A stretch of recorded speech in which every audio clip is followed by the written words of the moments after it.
Claire Dumas didn't believe in ghosts. She believed in rent prices, metro delays, and deadlines. She believed in long hours at the office, lukewarm takeout dinners, and the dull ache behind her eyes at the end of every week. When she signed a lease for apartment 303 in a modern building in the 15th arrondissement of Paris, she wasn't looking for luxury, just silence, distance, and something she could call her own. The building was sleek, well-maintained, with polished elevators and key-card access. Clean, safe, normal. The perfect place to start over after a bad breakup and months of stress. But from the moment she stepped into apartment 303, something felt off. Not broken or dangerous, just wrong. The air inside the apartment felt heavy, like walking into a room just after someone whispered and left. She shook off the feeling. The layout was fine. Living room facing the window, small open kitchen, bedroom to the left, bathroom to the right. Fully furnished. It even smelled like fresh paint and new wood. Still, the silence was different, too complete. It wasn't the peaceful kind of quiet. It was a kind that pressed against your ears, like the apartment didn't want her to make noise. That first night, she unpacked what she could and fell asleep early. But at exactly 3:03 a.m., she was jolted awake by a loud, dragging noise. It sounded like a wooden chair being scraped across the floor, long, slow, deliberate. She sat up, heart thudding. She lived alone. She hadn't moved anything after dinner. She held her breath and listened. Silence again. Maybe it came from upstairs. She thought. Thin walls, bad soundproofing. Typical Parisian construction. She lay back down. But then came the knocking. 3 soft, slow knocks. Not on her front door. On her bedroom door. Her breath caught in her throat. She stared at the door through the dim light, too afraid to move. The knocks didn't come again. Eventually, she told herself it had to be a dream. Stress. Jet lag. Her brain playing tricks on her in a new environment. The next morning, she noticed the dining chair had moved. Only slightly, but enough to be wrong. It was no longer tucked in. It was pulled out just a bit, turned slightly away from the table. She froze. She stared at it for a full minute before pushing it back. She even laughed to herself, though the sound felt forced in the silent room. She tried to brush it off. She had work to focus on, emails to answer, meetings to attend. But the rest of the day, something gnawed at her, a sensation of being watched, of being remembered by something.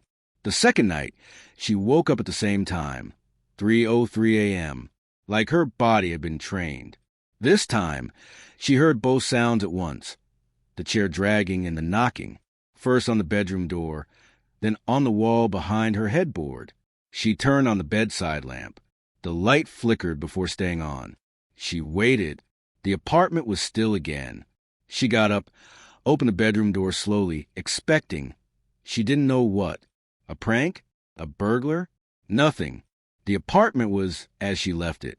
Except the chair had moved again. This time it was facing the hallway. The third night, she stayed awake on purpose. She sat on her bed with her phone, watching the time. 2:59, 3 o'clock. Her heart beat faster. At 3:02, she heard the creak of the floorboards near the living room.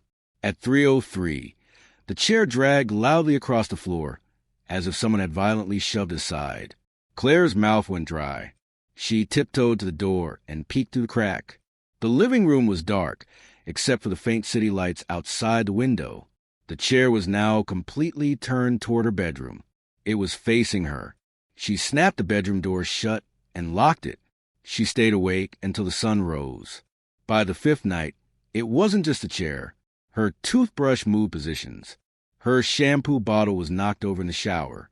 A post-it note she left on the fridge with her grocery list had been torn in half. And always, the sounds returned at 3:03 a.m., dragging, knocking, sometimes even breathing, soft, shallow, from the other side of the bedroom door. She tried to ask neighbors about the previous tenants. Most avoided her. One woman, an older tenant on the second floor, seemed nervous when Claire mentioned 303. The woman just said, "You should leave before you forget how." When Claire asked what she meant, the woman closed the door without another word. One night, desperate, Claire called the landlord. She asked directly if anything strange had happened in apartment 303. There was a pause on the other end. Then the landlord simply said, "That unit shouldn't be rented anymore. I didn't think it still was," and hung up. Claire stared at her phone, chills running down her arms. The next morning, she woke up to find her bedroom window wide open. She had never opened it. Her bed was wet from the rain that had fallen during the night, and there, in the corner of the room, was a single wet footprint on the wooden floor. She ran. She packed what she could, grabbed her bag, and bolted out the door. But when she reached the lobby, the concierge desk was empty. The front doors wouldn't unlock, no matter how many times she scanned her card. The elevator wouldn't come. She tried the stairs, but when she reached the ground floor, the exit door only led her back into the third-floor hallway. No matter how she moved, she always ended up back at the door of apartment 303. The number on the door was no longer 303. The brass plaque had changed. Now it was blank, scratched, as if somebody had tried to erase the number altogether. She tried to call someone, anyone, but her phone screen glitched and all her contacts were gone. Every photo in her gallery was corrupted, and when she checked the mirror in the hallway, her reflection didn't move. It stared at her, smiled. That night, she sat on the floor of her apartment with the lights off, too afraid to sleep, too exhausted to move. At exactly 3:03 a.m., the knocking came again. But this time, it wasn't just at her bedroom door. It came from inside the walls, then from inside the closet, then right behind her. She turned around slowly, barely breathing. There was nothing there, but she knew deep in her bones that something in this apartment was watching her, learning her, replacing her. And as she sat there in the dark, trembling, she whispered to herself what the old woman had said. "Leave before you forget how." But it was too late. Claire couldn't remember her last name, couldn't remember her parents' faces, couldn't even remember what day it was. The apartment had already begun to erase her, and no one ever leaves apartment 303. Claire couldn't remember how long she'd been inside apartment 303 anymore. Time had stopped working the way it should. Morning didn't feel like morning, and when night came, it was always sudden, like the world just shut off the light. Her phone's clock still showed 3:03 a.m., frozen her no matter how many times she restarted it. The battery never drained. The screen never dimmed. Every attempt to call for help ended in silence, or worse, gibberish whispers that filled her ear like something was breathing against the speaker. Her food spoiled even though the fridge was cold. Her reflection was no longer hers. The woman in the mirror blinked at a different time, moved half a second too late, and sometimes didn't move at all. The worst part? The apartment wasn't empty anymore.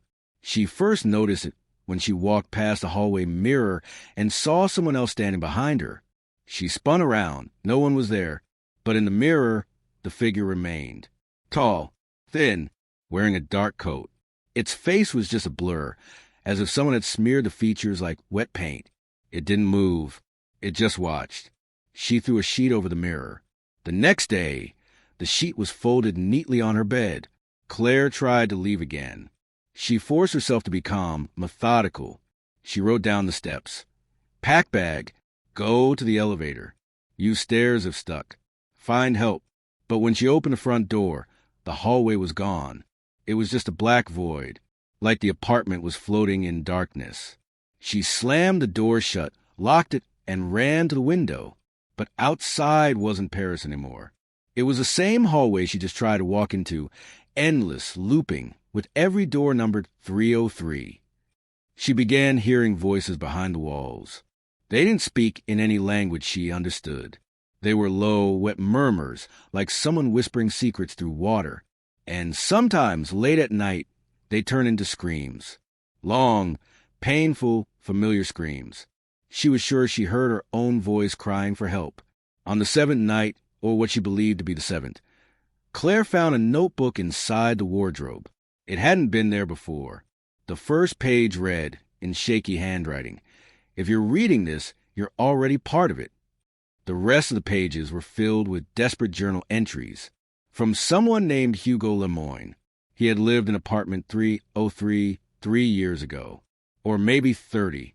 The dates were all scratched out. His entries became more incoherent the further they went. He spoke of being watched by himself, of finding teeth in the drain, of waking up in a hallway instead of his bed, and of something living behind the walls. His final entry simply read, "It's not a place.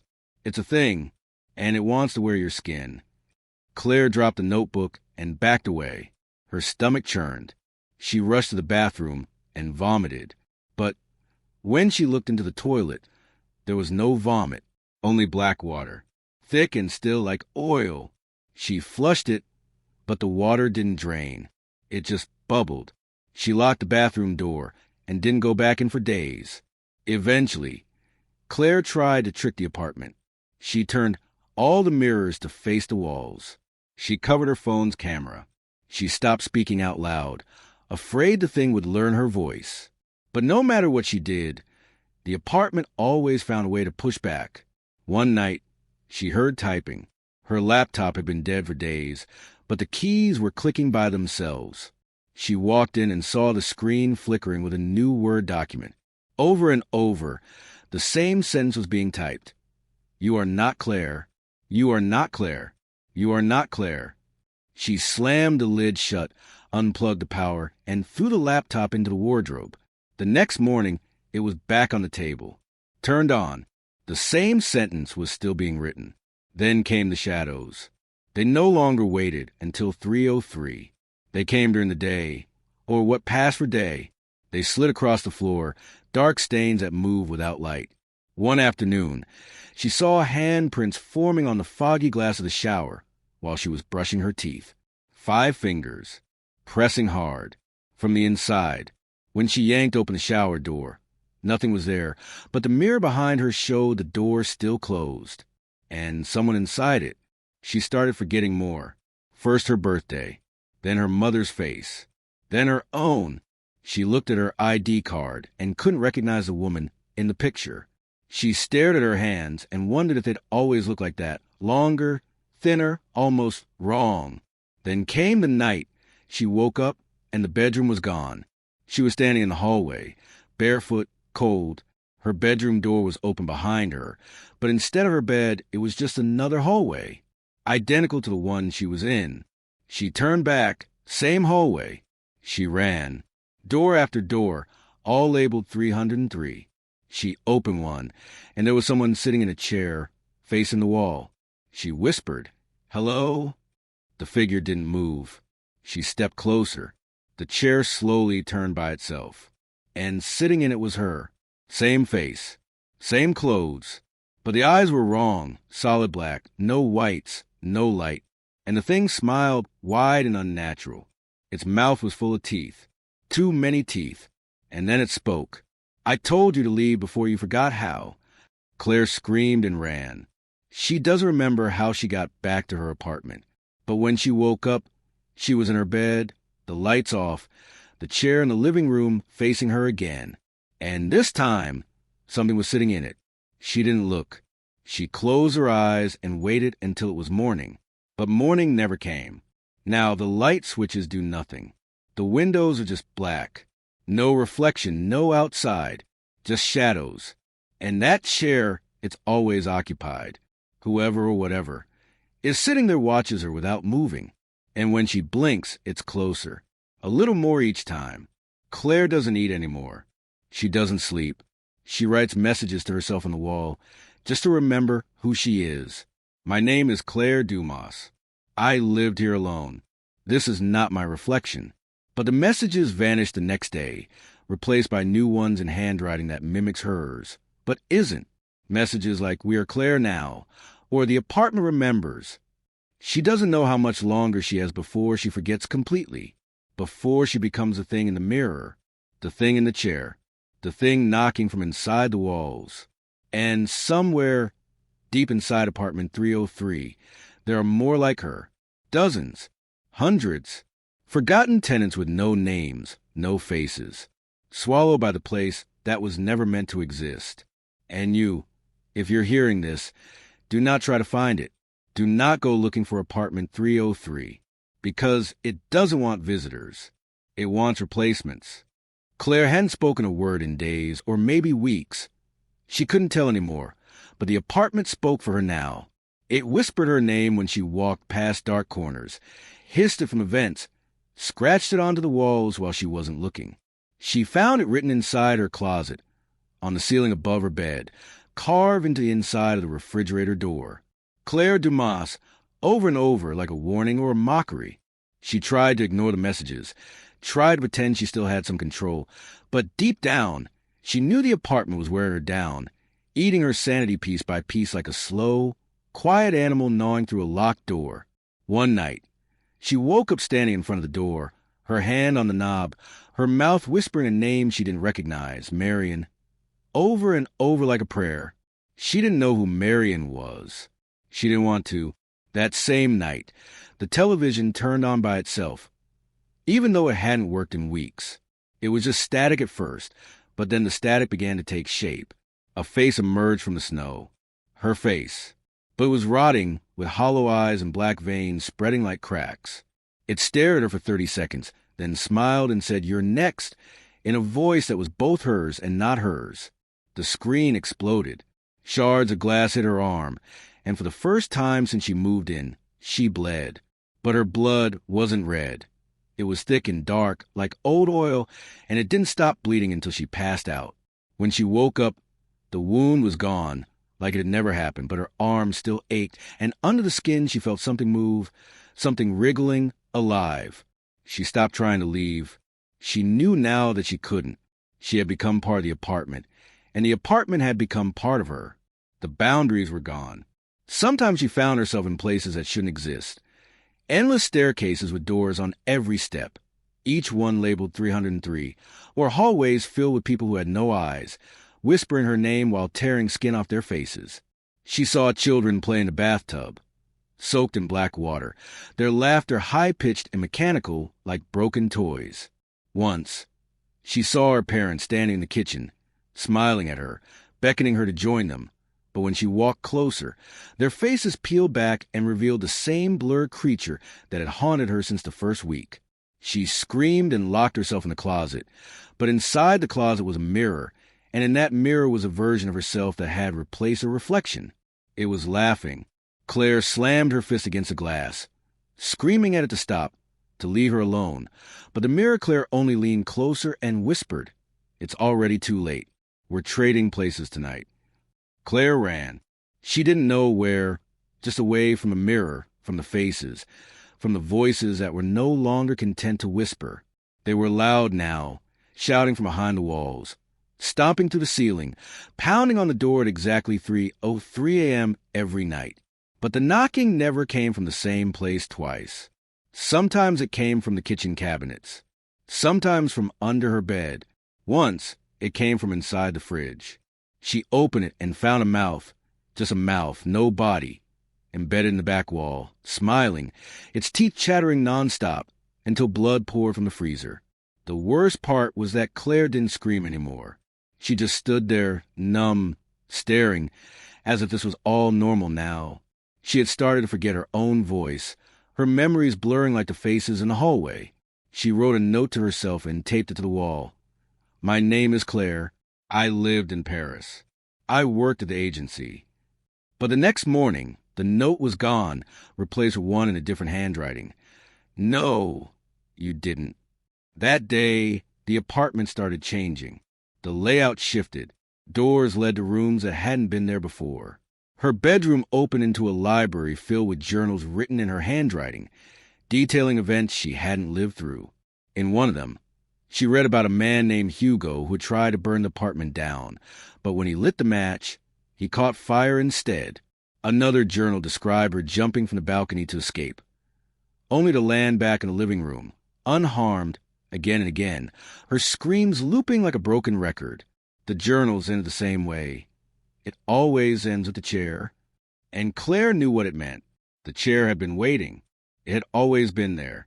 Each night it moved closer. One night she woke up, and it was right beside her bed.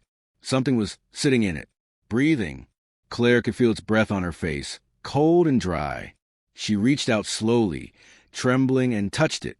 It was like touching wet stone. Rough, freezing, pulsing slightly like flesh stretched too tight. The thing leaned in and whispered, "Do you want to leave?" Claire nodded, tears running down her face, and the thing said, "Then give me your name." She hesitated, and the apartment trembled violently.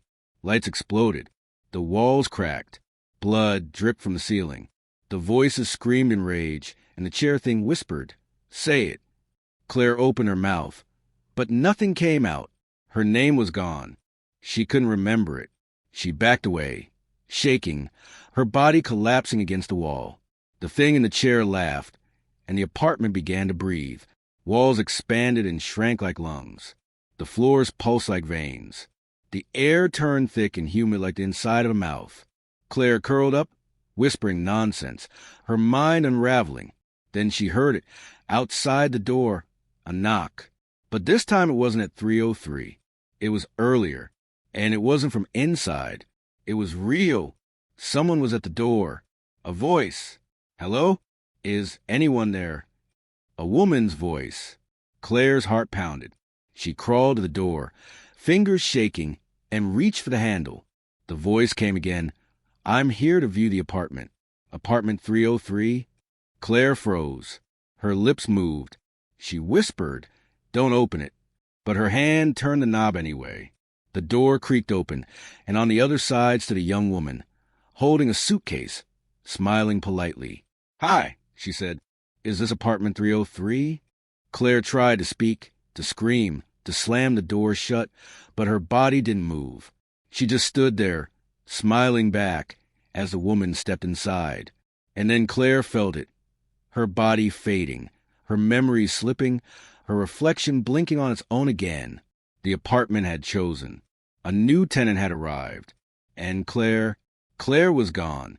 Juliette Marchand stepped into apartment 303 with a breath of nervous excitement, completely unaware that someone had just been erased for her to walk through that door. She had found the listing by chance. No photos, no agent, just an address and note. Available immediately. Fully furnished. Do not inquire at night. She thought it was odd, maybe even a little sketchy, but rent in Paris was hell, and the building looked nice enough. So she said yes. The landlord hadn't met her in person. The key was left in the mailbox, and when she entered, the place was surprisingly clean, modern, even cozy in that sterile kind of way, like a hotel room that had never been used. But from the moment she stepped inside, something felt off. The temperature dropped, just slightly, like the air had been holding its breath until now. She shook it off, blamed it on nerves, and wheeled her suitcase into the hallway. It was quiet, almost too quiet. No distant sounds of traffic or neighbors.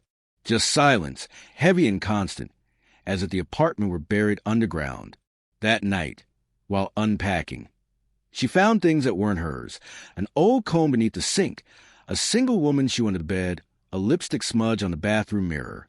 She assumed the cleaners had missed a few items, but when she turned away and looked back again, the smudge was gone. She blinked, wiped the mirror, shrugged, and went to bed. At 3:03 a.m., she woke up to the sound of a chair scraping across the living room floor. A slow, dragging noise, like someone deliberately moving it inch by inch. She froze, heart pounding, straining to hear more, but the noise stopped abruptly. When she finally summoned the courage to check, the living room was empty, the chair in the corner perfectly still, only it hadn't been there before. She was sure of it.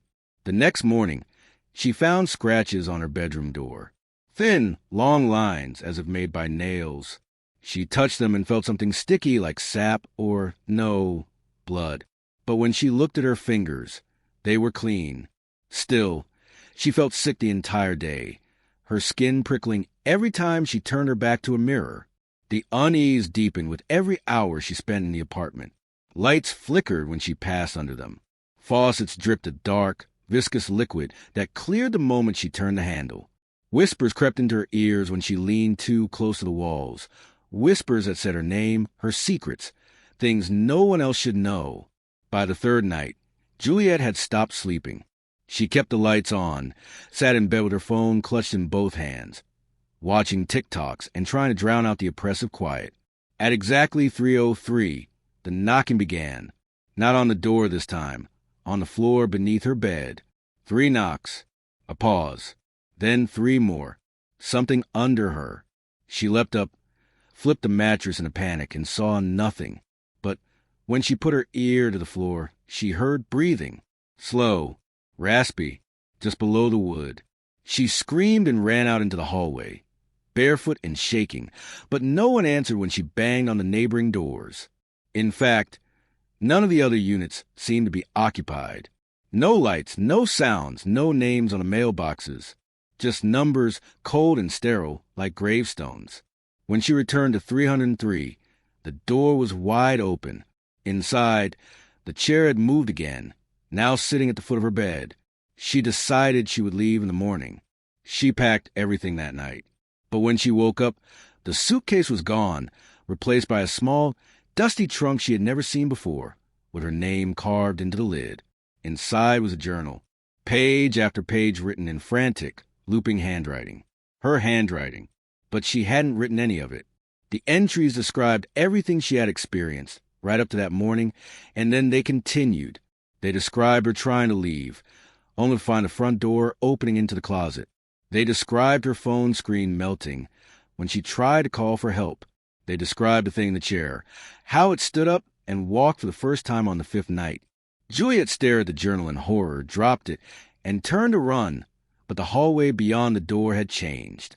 It was no longer the modern, well-lit corridor of the apartment complex. It was dark, lined with dozens of doors, all labeled 303.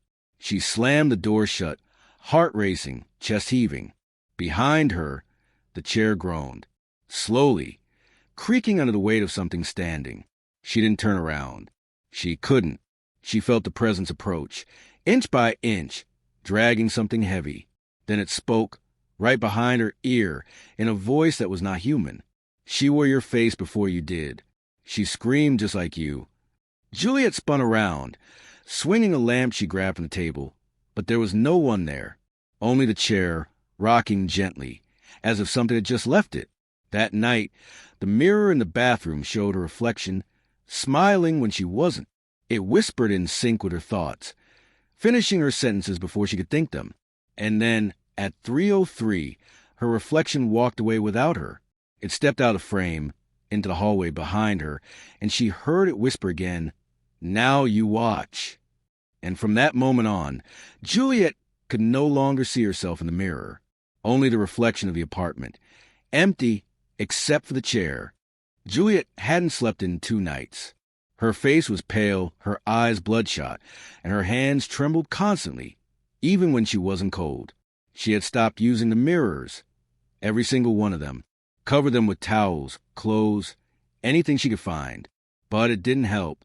Her reflection still came back, not through glass anymore, but in flashes, blinking from the darkness of corners, mocking her, mimicking her movements with a delay, like it had to remember how to be her.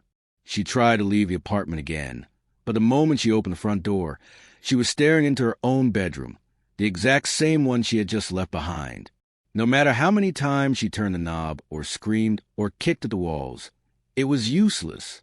The apartment had sealed itself like a mouth closed tight around her. She stopped trying to use her phone. It had started showing photos she never took. Photos of herself sleeping from above, from inside the closet, from under the bed. When she tried to delete them, the screen would freeze and pulse with a heartbeat sound. She smashed the phone eventually, but it wouldn't break. It just laughed. And then she began hearing the footsteps. Not loud stomping, no. Just a soft patter of bare feet, dragging slightly as they moved. She knew them by heart now.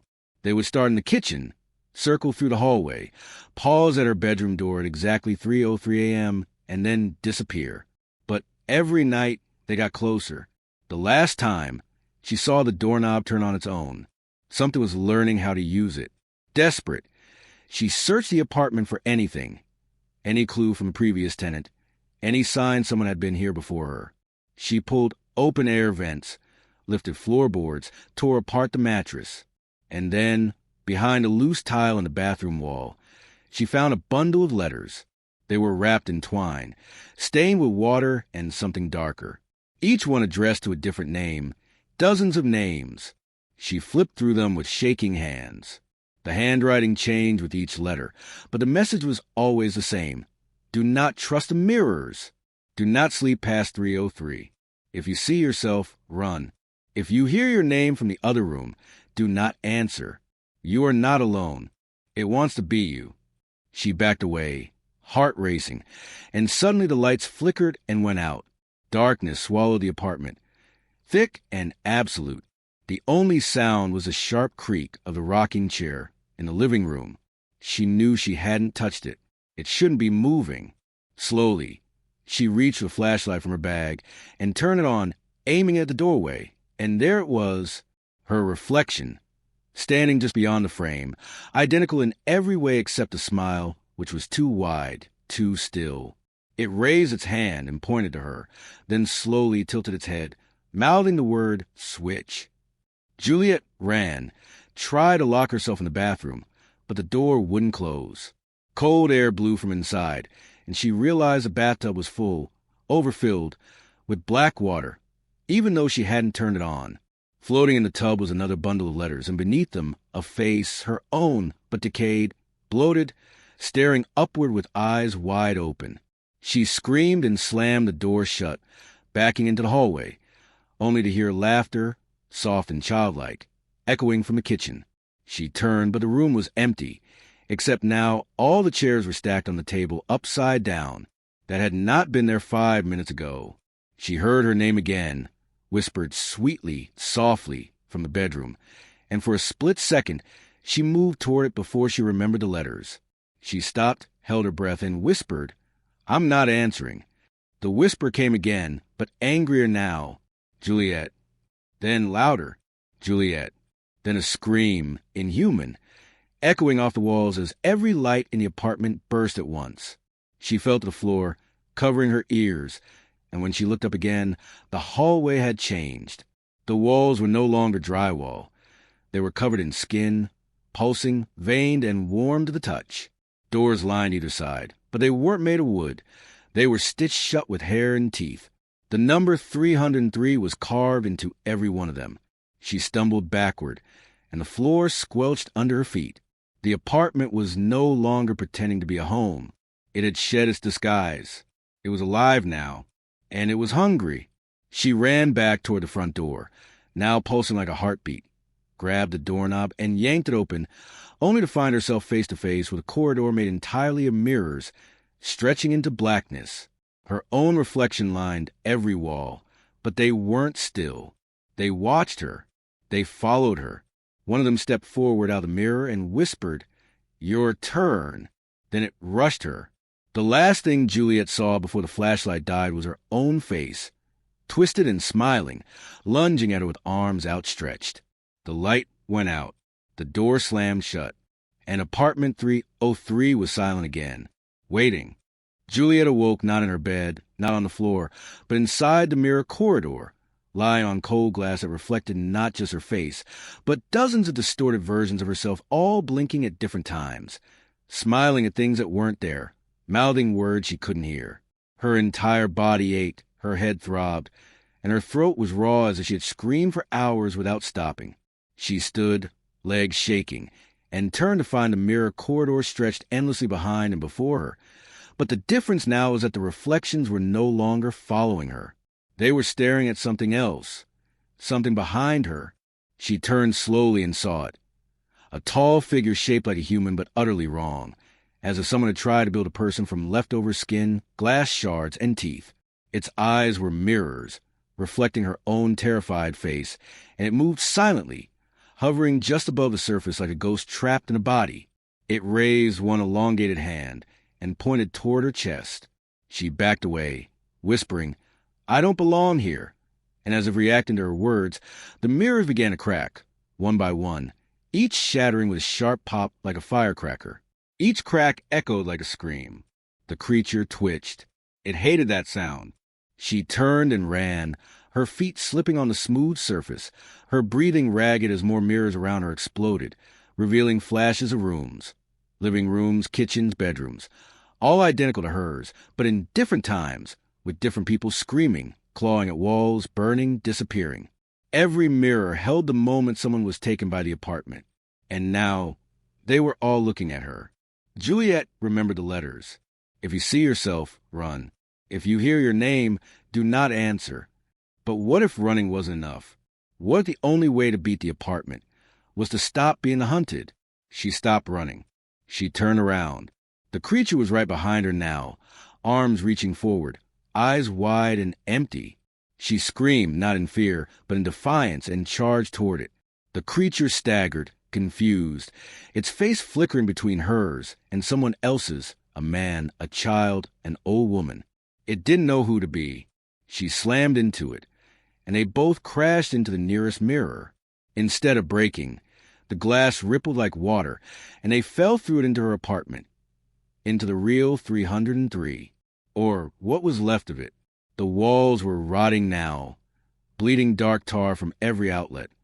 The floor crawled with hands that reached upward from beneath the wood. But Juliette didn't scream. She grabbed the mirror she had fallen through and turned it toward the creature, forcing it to look at itself. The moment its reflection aligned with the real version, it screamed like nothing human, a noise so loud and sharp it cracked the ceiling. It was afraid of being seen, of being named. Juliette shouted, "You're not me. You never were," and slammed the mirror into its chest. It shattered, and with it, the creature burst into dust, exploding into the air like a cloud of ash. Silence followed. For a long moment, nothing moved. Then the walls stopped bleeding. The hands withdrew.